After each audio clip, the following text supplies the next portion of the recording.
अब दिखाते हैं 600 वर्ष पहले उस कबीर देव ने, कबीर साहब ने, जिसको दानक दुल्हा कहा करते थे, उसने ये लीला की है, वो भगवान है। दिखाते हैं उनकी जीवनी में 600 वर्ष पहले जो लीला की थी वो आदरणीय धर्मदास साहिब जी ने लिपिबद्ध कर रखी है। देखिएगा, ये है पवित्र कबीर सागर, जिसमें परमात्मा की लीला वर्णन है जब कबीर साहब आए थे।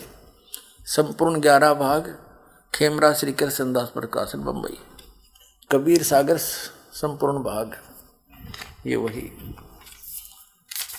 इसके कौन है संशोधक? कबीर पंथी ही इसके संशोधक हैं। कबीर पंथी भारत पथिक स्वामी युगलानंद बिहारी द्वारा परिष्कृत, ये इसके मुद्रक एवं प्रकाशक हैं।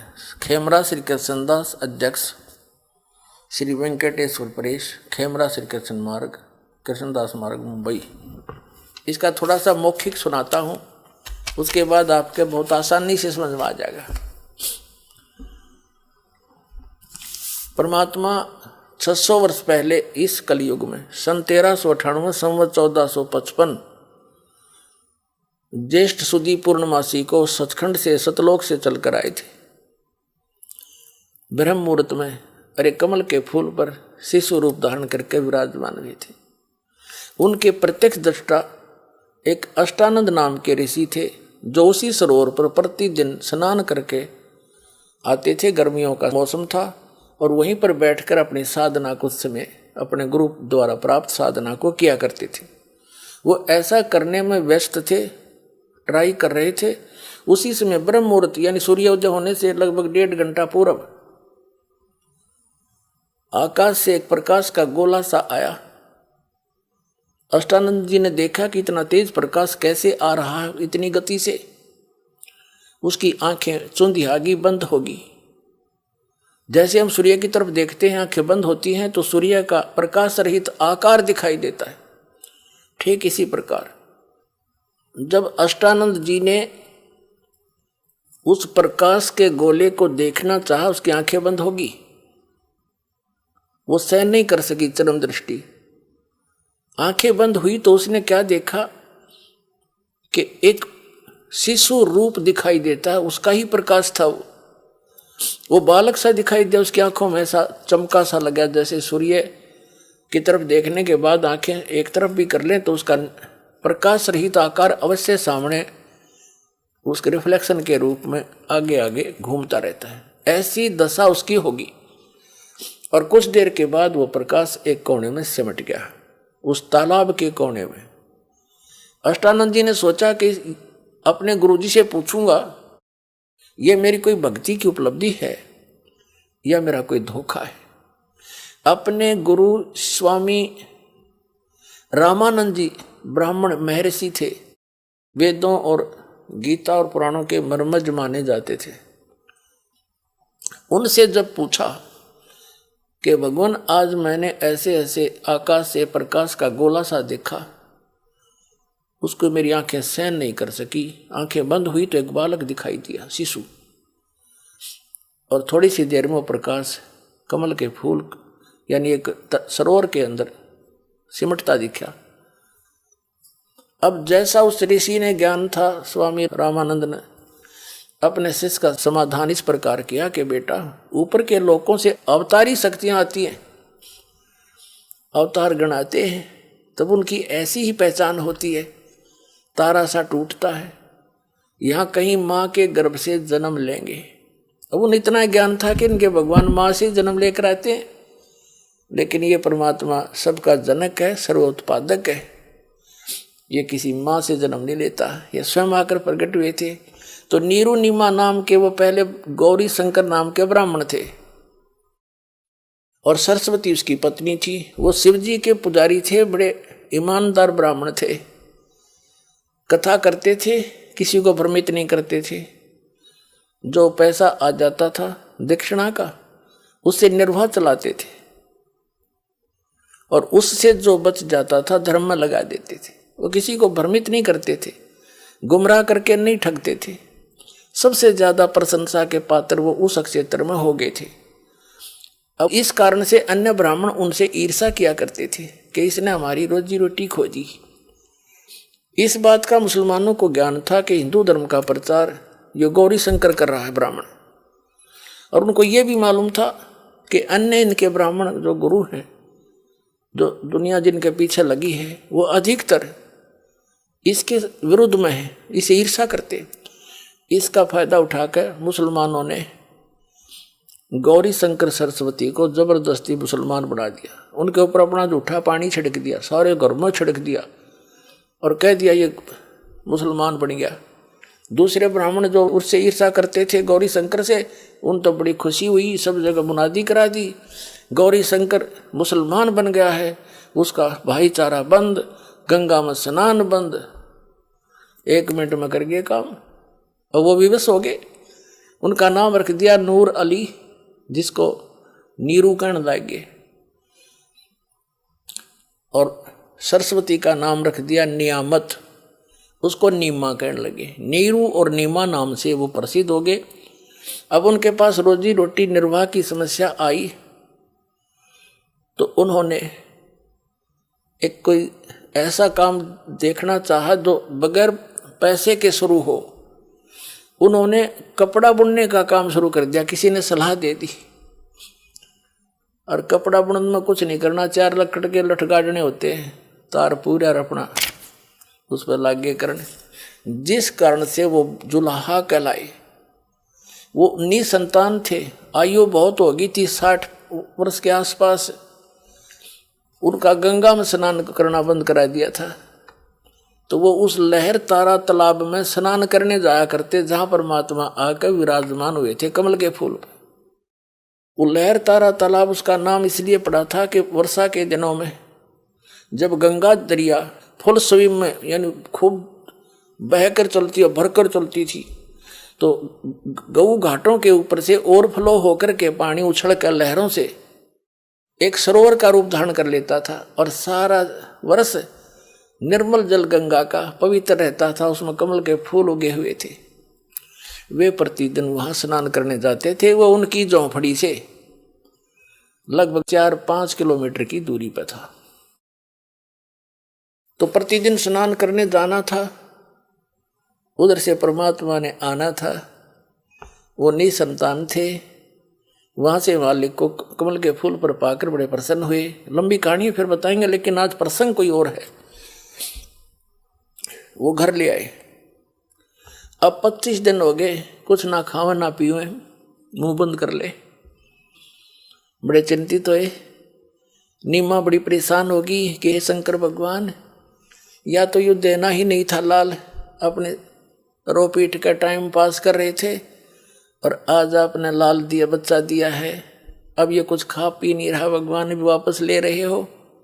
बहुत बुरी तरह रो रही थी कि कहा था कि यदि ये बच्चा मर गया तो साथ मरूंगी, फाइनल फैसला। तो परमात्मा ने सोचा बुढ़िया मरेगी। शिव जी को प्रेरित किया, शिव मंडल से, शिव के लोक से एक साधु रूप बना कर आया और कहा माई क्यों रो रही है, कारण पूछा, बताया। साधु रूप में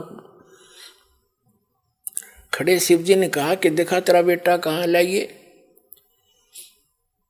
नीमा परमात्मा को पालने से उठा के लाई और सोची महात्मा के चरणों में डाल दूं,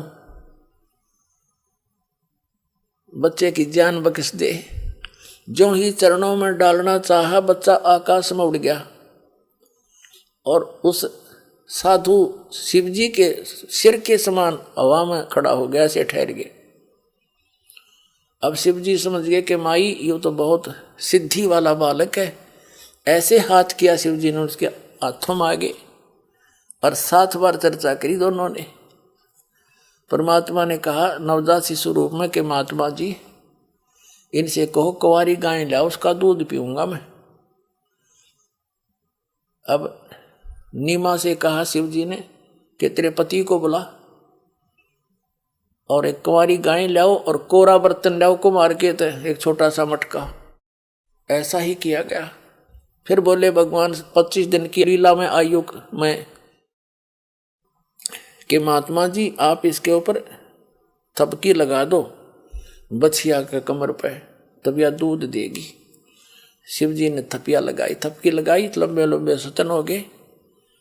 पात्र वो नीचे रखा हुआ था कोरा, वो चल पड़ा, दूध अपने आप ने खूब जोर से धार बंद गई और पात्र भरते रुक गया। वह गाय फिर डेली दूध देने लगेगी, कुंवारी गाय। अपने आत्मा ये लीला किसने की? जो वेद बताते हैं वो ऐसी लीला करता जब शिव स्वरूप में प्रकट होता है, उग्र गतियां प्रेरणा करती है उसको। जब हाहाकार मच जाता, 600 वर्ष पहले आए थे परमात्मा, ऐसी शांति कर गए थे, अभी तक चल रही थी वो। अब 50 वर्ष से फिर बिजली गिर गई, हाहाकार मच गई। एक माया माया दिखाई देती है, कितना जुल्म हो गया, हाहाकार मची है। अब ये धर्म की स्थापना फिर होगी इस दास के माध्यम से और फिर से शांति होगी। तो उस समय परमात्मा जब आए थे 600 वर्ष पहले, ये लीला की थी और लिपिबद्ध की हुई है 600 वर्ष पहले की, आज की नहीं है ये। तो इसे आसानी से समझ में आ जाएगा हु इज गॉड, जिसके बारे में वेद भी बताते हैं और वो लीला कर रखी है। देखिएगा, ये कबीर सागर संपूर्ण 11 भाग, खेमरा श्री कृष्ण दास प्रकाशन, बंबई।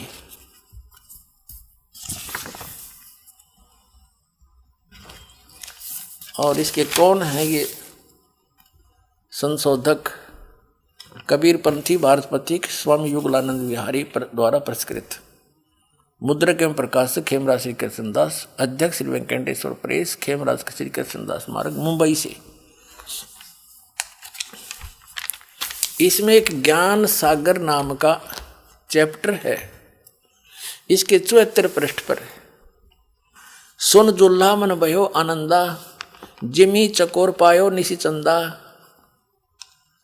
और ले सुत चले हर्ष मन कीना, उस लड़के को उठाकर वहां से चल पड़े। तासो पुनस असबोल ही लीना, सुत काशी को ले चले, लोग देखण ते आव। लोग देखण आव जब इतने सुंदर बालक ने। अन्न पानी बख्शे नहीं, अन्न पानी खावे नहीं, जुल्ला शोक जनावे। जुल्ला ने फिर चिंता होगी। तब जुल्हा मन कीन तिवाना, रामानंद सौ कही उत्पाना। अब इसमें क्या वर्णन दिया है कि रामानंद से जाकर के उस नीरू ने, जुल्हाए ने प्रार्थना की, ऋषि जी मुझे एक पुत्र ऐसे ऐसे जंगल में मिला है फूल के ऊपर, और कुछ खाता पीता नहीं, कुछ विधि बताओ, कुछ जंतर मंत्र करो। अब इन्होंने, क्योंकि ये कबीर सागर ये है तो यथार्थ लीला, परमात्मा ने पता था कि कबीर पंथ में कुछ काल के दूत घुसेंगे, फिर उसकी पूर्ति के लिए कबीर परमेश्वर जी ने अपनी प्यारी आत्मा गरीबदास जी को भेजा गांव छुड़ाने, जरा ददर हरियाणा में। वहाँ सतलोक से चलकर आए परमात्मा जो लीला करते हैं, सतलोक से एक साधु महात्मा के रूप में। 10 वर्ष के बालक गरीबदास जी जाट जाति में थे, गांव छुडानी में बहुत बड़े जमींदार थे, 1400 एकड़ जमीन थी, 1400 किले, और पाली जा रहे थे खेतों में। तो वहाँ भी परमात्मा आए थे, कुंवारी गाय का दूध पिया था। काफ़ी लंबी कहानी है। सचखंड लेकर गए थे, फिर वापस छोड़े थे, उनको दिव्य दृष्टि दी थी। जैसे तुलसीदास जी ने लाखों वर्ष पुरानी पहले की घटनाएं रामायण की, रामलीला की, राम भगवान की अपनी चौपाइयों में एडिट चित्रण कर दिया, वो सबको मान्य है। ऐसे ही गरीबदास परमात्मा को पूर्ण परमात्मा ने दिव्य दृष्टि दी थी।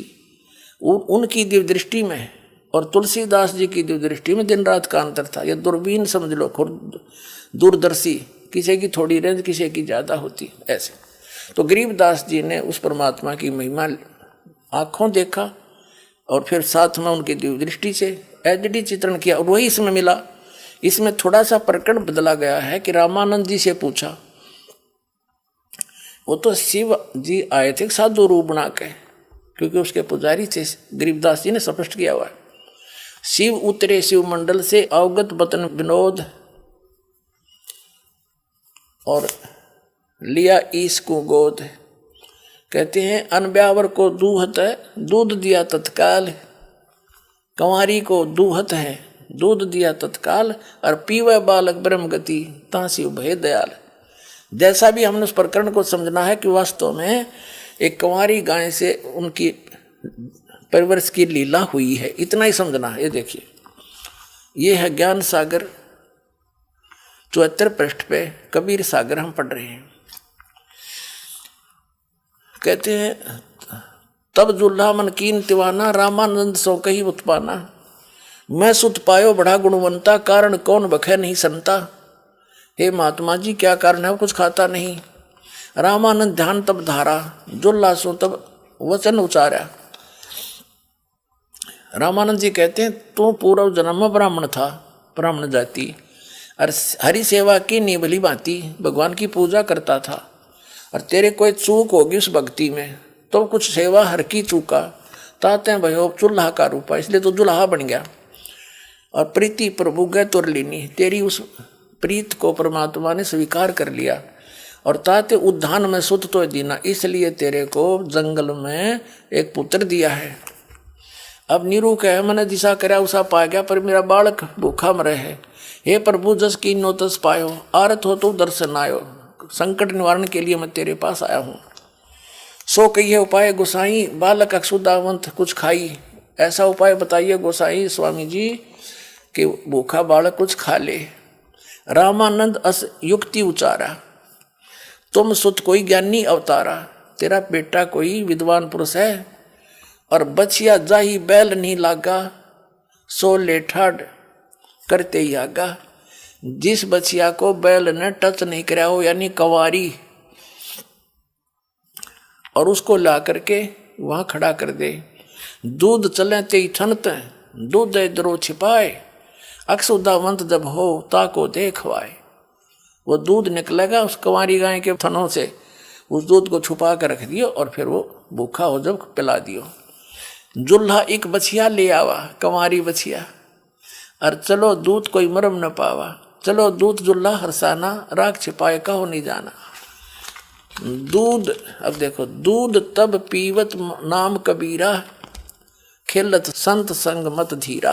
अब यहाँ इन्होंने, क्योंकि सच्चाई छुपा नहीं करती, इन्होंने विचलित होकर कह दिया, जैसे किसी ने टोक दिया होगा वो दूध कौन आया था, ऐसा जो नीरू ने बताएगा, तुमने देखा, तो विचलित हो गए कबीरपंथी। उन्होंने रामानंद का नाम ले दिया।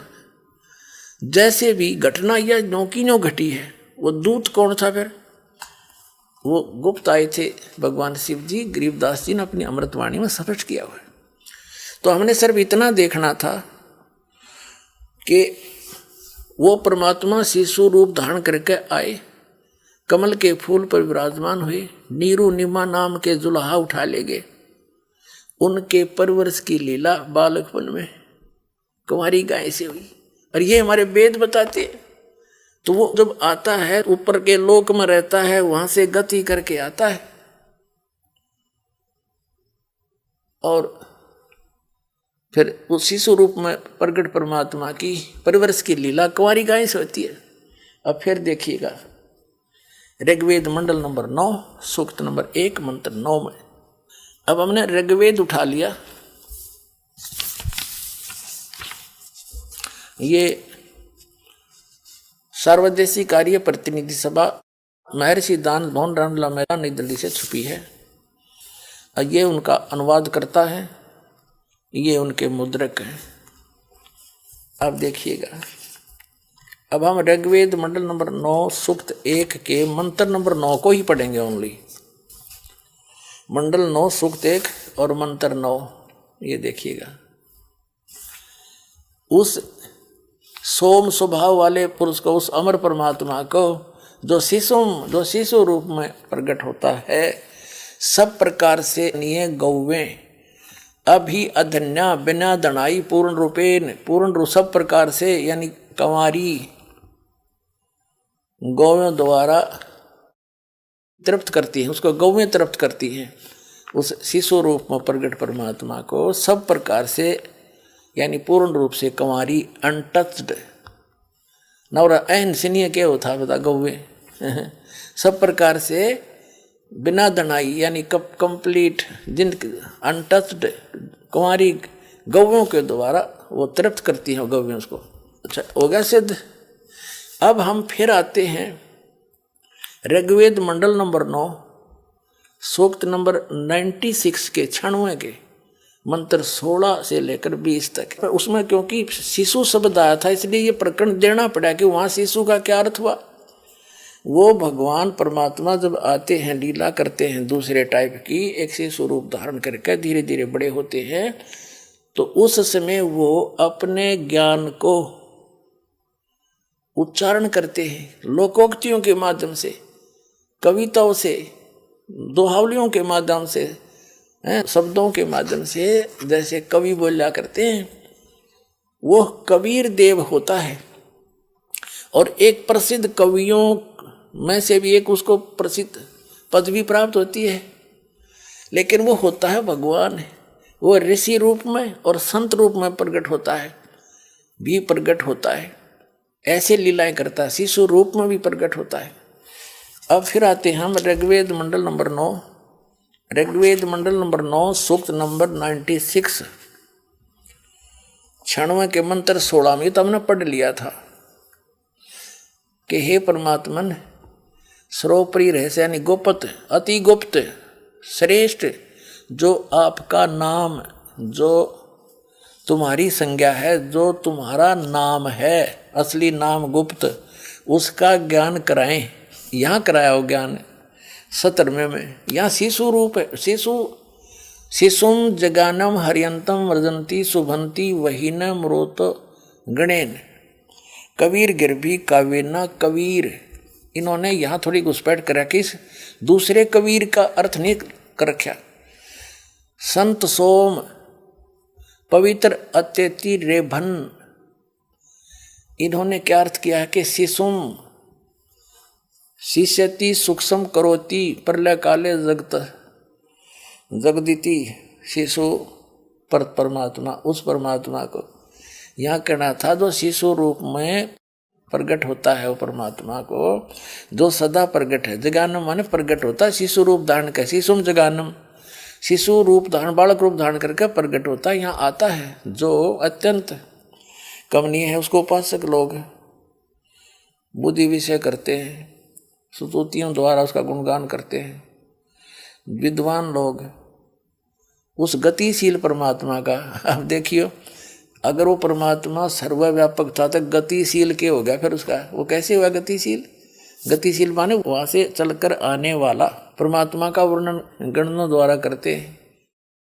इसका अर्थ है कवि लोग, गिरभी माने वाणी द्वारा, यहाँ गड़बड़ी कर दी इन्होंने, ये है कबीर गिरभी। इसका अर्थ किया इन्होंने कवि लोग वाणी द्वारा, यहाँ लिखना था कबीर वाणी द्वारा, कबीर, ये कबीर वाणी द्वारा लिखना था, कबीर, इसमें कोई कुछ नहीं करना चाहिए था। कबीर गिरभी, कबीर वाणी द्वारा, कौन? वो कबीर। कावेना, कावेना माने कवि तव से, कवि तव से यानी कावेन, कावेन माने कवि तव से, यानी कवि तब, जैसे कवि बोला करते हैं लोकोक्तियों के माध्यम से और दोहों के माध्यम से, साखियों के माध्यम से, शब्दों के माध्यम से वो अपनी महिमा का वर्णन आप ही करते हैं। यही श्रीमद् भगवद गीता अध्याय नंबर 4 के श्लोक नंबर 32 में कहा है कि अर्जुन, यज्ञों यानी धार्मिक अनुष्ठानों की जानकारी ब्रह्मण मुखे सच्चिदानंद घन ब्रह्म के द्वारा अपने मुख कमल से बोलेगी अमृतवाणी में विस्तार के साथ कहे गए हैं। वो असली तत्व ज्ञान है। चौथे अध्याय के 34वें श्लोक में कहा कि उस तत्व ज्ञान को तू तत्वदर्शी संतों के पास जाकर समझ, उनको दंडवत प्रणाम करने से, कपट छोड़कर प्रसन्न करने से वो तत्वदर्शी संत तुझे तत्व ज्ञान का उपदेश करेंगे। तो यहाँ वही है कि वो परमात्मा कविताओं से, अपने मुख कमल से बोल बोल कर कविताओं के माध्यम से बोलता फिरता है, जिस कारण से वह प्रसिद्ध कवि की भी उपाधि प्राप्त कर लेता है। लेकिन वो होता है भगवान जो संत रूप में आता है, वो कबीर देव नाम है उसका। ये देखिएगा यहाँ आगे हम, ये है कबीर गिरभी कावेना कबीर संत सोम। वो परमात्मा भगवान होता है, वो कबीर नाम है उसका। और कबीर गिरभी, इस कबीर का, दूसरे कबीर का इन्हें कित वर्णन नहीं कर रखा। यहाँ देख, ये फुल पूरा देखिए इसको, ये अनुवाद है इनका। इसमें ब्रैकेट में है वह संस्कृत के शब्द। इसमें देखो, शिशु, जगानम, अर्यंतम, मर्जंती, शुभंती, मरुतः, गणेन, वहीन, कबीर, ये एक कवि लिखा, कबीर, गिरभी, काव्यना, कविताओं से, सोम, पवित्रम, अत्यति। यानी इस कबीर का कितना नाम नहीं, इससे सारा ही प्रकरण चेंज हो गया। ईबदास बताओगे इसका क्या अर्थ है, कि वो शिशु रूप में जो प्रकट होता है, आता है जानबूझकर विशेष सुनियोजित योजना अनुसार, तो वो परमात्मा शिशु रूप में प्रकट होता है, धीरे धीरे फिर बड़ा होता है, छोटी ही उम्र में यानी 5 साल की आयु में परमात्मा ने 104 साल के महर्षि श्री स्वामी रामानंद ब्राह्मण, जो महाविद्वान माने जाते थे, उसने 1400 ऋषि से प्रचारक बना रखे थे, उसके छक्के छुड़ा दिए थे परमात्मा ने छोटी उम्र में। ये ज्ञान बोला था, और फिर सचखंड दिखाया कि मैं यहाँ रहता हूँ रामानंद, मैं परमात्मा हूँ। जब रामानंद जी ने भगवान को ऊपर भी देखा और नीचे भी वही देखा, तब कहा था, बोलत रामानंद जी सुनो कबीर करतार, कह रामानंद सब रूप के तुम ही सृजनहार, दो ठोड़ है एक तू भया एक से दो, और गरीबदास समकार ने आए हो मगदो। गरीबदास जी ने वर्णन किया ऐसा, और कहते मैं भगता मुक्ता भया, भरम कर्म भयो नाश, गरीबदास ने ब्रह्म तुम मेरा हो गया दृढ़ विश्वास।